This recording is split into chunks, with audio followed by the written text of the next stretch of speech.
Hello friends, welcome to Pavithra life style. நம்ம இன்றைக்கி இந்த வீடியோவில் கார்த்திகை தீபம் ஸ்பெஷல் சிவப்பரிசி புட்டு எப்படி செய்கிறதுன்னு தான் பார்க்க போகிறோம். நாங்கள் எங்கள் ஊரில் இந்த மாதிரி தான் செய்வோம்.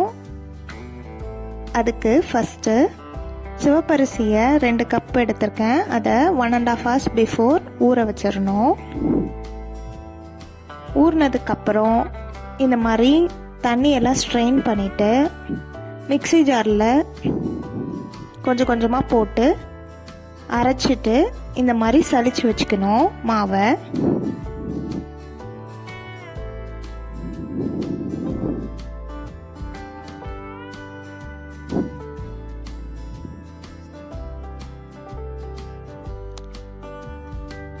சலிச்சதும் கொஞ்சம் திப்பி திப்பியாக இருக்கிறத நெக்ஸ்ட் ரவுண்டு அரைக்கணும். இப்போ எனக்கு இவ்வளோ வேஸ்டேஜ் வந்திருக்கு. இதை மிக்ஸி ஜாருக்கு மாற்றிட்டு இது கூடவே நெக்ஸ்ட் ரவுண்டு சிவப்பரிசி இருக்கு இல்லையா, அதையும் ஆட் பண்ணிக்கலாம்.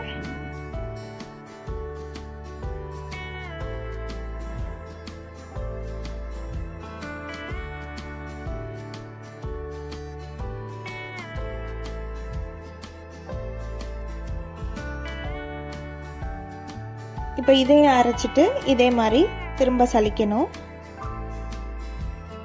இதில் வர வேஸ்டேஜ் எடுத்துட்டு நெக்ஸ்ட் ரவுண்டு சிவப்பரிசி ஆட் பண்ணி சலிச்சு மொத்தமாக மாவு எடுத்துடணும். இதே ப்ராசஸை ரிப்பீட் பண்ணி நம்மளோட அரிசி எல்லா மாவும் இந்த மாதிரி அரைச்சி சலிச்சு எடுத்ததுக்கப்புறம் சலிச்ச மாவுலேருந்து கொஞ்சம் எடுத்துட்டு ஒரு 7-8 ஏலக்காய் ஆட் பண்ணிக்கலாம்.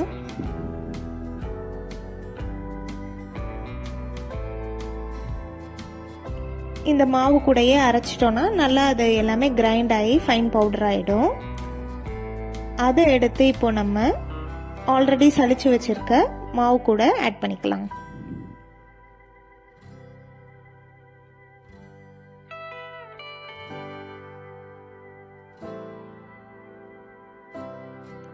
இப்போ சலிச்சு வச்சிருக்க மாவெல்லாம் அவிச்சு எடுக்கணும். அதுக்கு இட்லி குண்டானில் தண்ணி ஊற்றிட்டு தண்ணி நல்லா கொதிச்சதும் இட்லி ஸ்டாண்ட் வச்சுட்டு அது மேலே வெள்ளை துணி வச்சு நம்ம ஆல்ரெடி சலிச்சு வச்சுருக்க மாவை எல்லாத்தையும் இதில் போடணும். நான் 2 பேட்சாக இதை அவிச்சு எடுக்க போகிறேன். ஓவர்லோட் பண்ண வேண்டாம். இதை மாதிரி மாவு கொட்டிட்டு க்ளோஸ் பண்ணி மீடியம் ஃப்ளேமில் 10 minutes வச்சு அவிச்சு தனியாக எடுத்து வச்சுக்கணும்.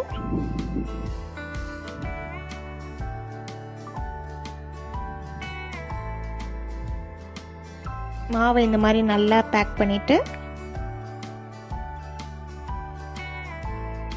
மூடி போட்டு 10 minutes வேக வச்சு எடுத்துடணும்.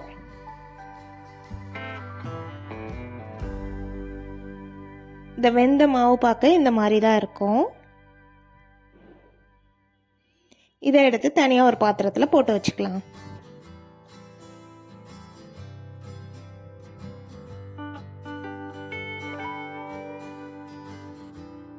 இதை இந்த மாதிரி நல்லா கிளறி விட்டோம்னா நல்லா உதிரி உதிரியாயிடும்.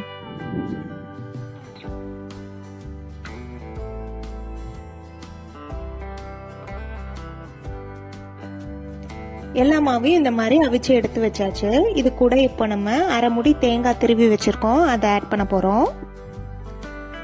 தேங்காய் உங்களுக்கு கொஞ்சம் கம்மியாக தான் பிடிக்கும்னா நீங்கள் அதுக்கேற்ற மாதிரி ஆட் பண்ணிக்கோங்க. நான் 2 கப் சிவப்பரிசி எடுத்திருந்தேன், அதனால 1 கப் சுகர் ஆட் பண்ணியிருக்கேன். உங்கள் டேஸ்ட்டுக்கு ஏற்ற மாதிரி சுகரை கூட்டியோ குறைச்சியோ ஆட் பண்ணிக்கோங்க.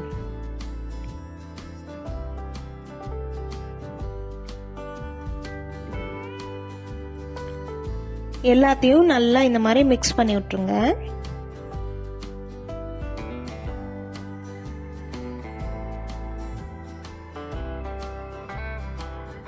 அதுக்கப்புறம் இந்த மாதிரி ஒரு மோல்டில் நம்ம புட்டு பிடிக்கணும். இது நான் யூஸ் பண்ணுறது தேங்காய் சிரட்டை இருக்கு இல்லையா, அதோட சின்ன சைஸ் சிரட்டை இது. இது வந்து எங்கள் அம்மா கலெக்ஷன்ஸ். இது சின்னதாக தேங்காய் சிரட்டை கிடச்சிருச்சுன்னா இந்த மாதிரி கலெக்ட் பண்ணி வச்சுப்பாங்க புட்டு பிடிக்கணுன்றதுக்காக. அது இல்லைன்னா உங்ககிட்ட இந்த மாதிரி கரண்டி இருந்தால் நீங்கள் கரண்டியில கூட அழகாக புட்டு வச்சு எடுத்துக்கலாம்.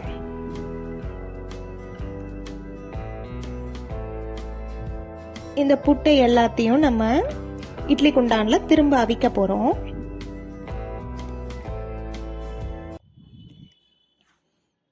இந்த மாதிரி இந்த புட்டெல்லாம் அடுக்கிட்டு திரும்ப இந்த துணியை வச்சு க்ளோஸ் பண்ணி மீடியம் ஃப்ளேமில் இந்த வாட்டி 7 to 8 minutes வச்சாலே போதும். ஏன்னா ஆல்ரெடி வெந்த மாவு தான் இது.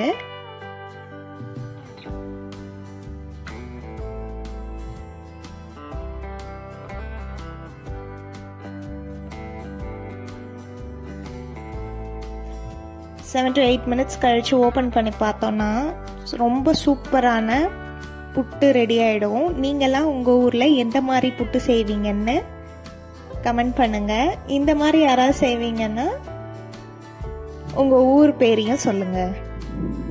கண்டிப்பாக ட்ரை பண்ணி பார்த்து எப்படி இருந்ததுன்னு கமெண்ட்டில் சொல்லுங்கள். இப்போ தான் நம்ம சேனலை ஃபஸ்ட் டைம் பார்க்குறீங்கன்னா மறக்காமல் சப்ஸ்கிரைப் பண்ணிக்கோங்க.